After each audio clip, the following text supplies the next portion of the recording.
Alright guys, here is my quick video tutorial on how to set up a nano saltwater tank.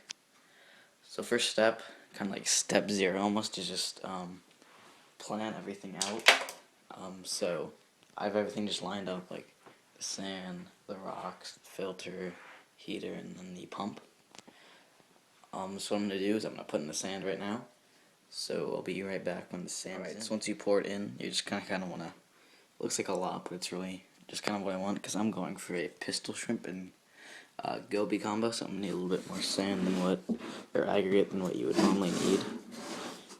Well, it depends what you're doing. Like, I was going to go bare bottom, but then I thought I'm going for a pistol shrimp and goby combo once everything's cycled out and stuff. So yeah, just kind of get it to nice and even.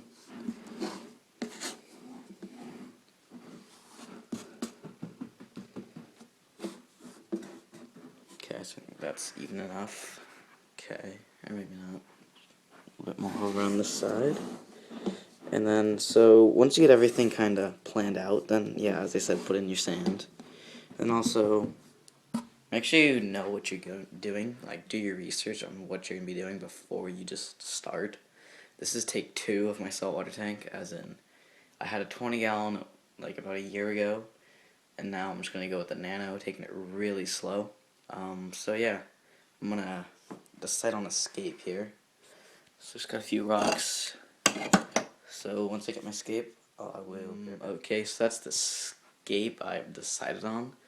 Kind of like a mini cave, or it is a cave. I always have gone with the cave kind of style. So once you do that, you're gonna want to put the water in. But there's always been kind of some people say put the water in the sand and rock. I don't really like that way, because if you put in the water, then the sand and rock, there's a water displacement, and then the water could like come over the top of the tank and just get all over the place. That'd be bad.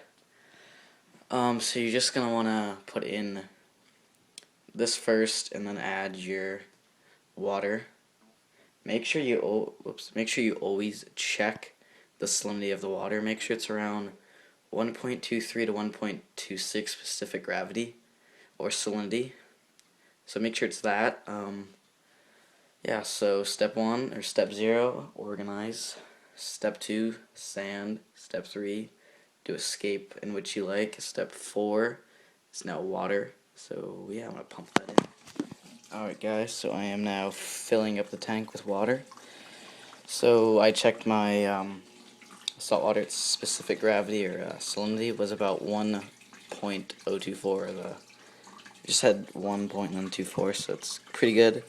It's about in the middle range. So I'm just filling this up. It's going to become kind of like really cloudy like this for a few days. That's the way mine was.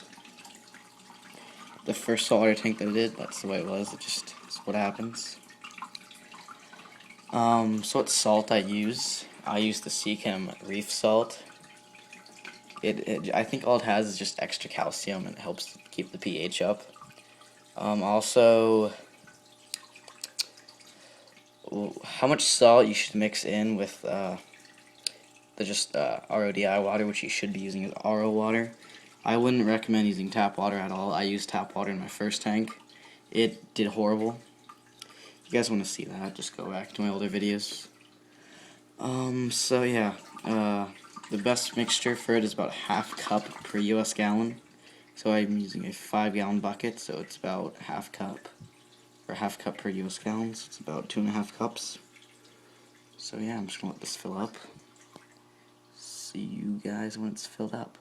Alright guys, what I would recommend when your tank is about 2/3 of the way full, I would start adding your equipment. So I'm going to add my filter right now. Kind of swing it around the bathroom, so that's where the cord goes. And add it in this little corner. Fits perfectly, nice and secure. Now I'm going to add the pump, the circulation pump. What these are good for is it enables the gas exchange in the aquarium, so I'd recommend pointing it towards the top. It's also good for the flow.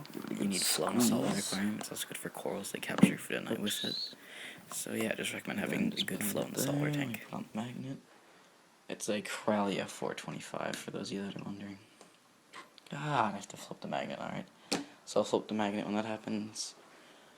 And then I'm going to add the heater. Let me set this around 70. See, it's on 80 right now. I'm going to set it for 76. Because I think the best temperature for a marine tank is about, I have to say 75 to 77 degrees. Some of you have differing opinions. That's just my opinion. Because now that the heater's in, just finish topping off your tank. And that's the basic way to set up your saltwater tank. So I'm going to add pictures at the end when it's all filled up. So yeah, please rate, comment, subscribe. And stay tuned to keep on how this tank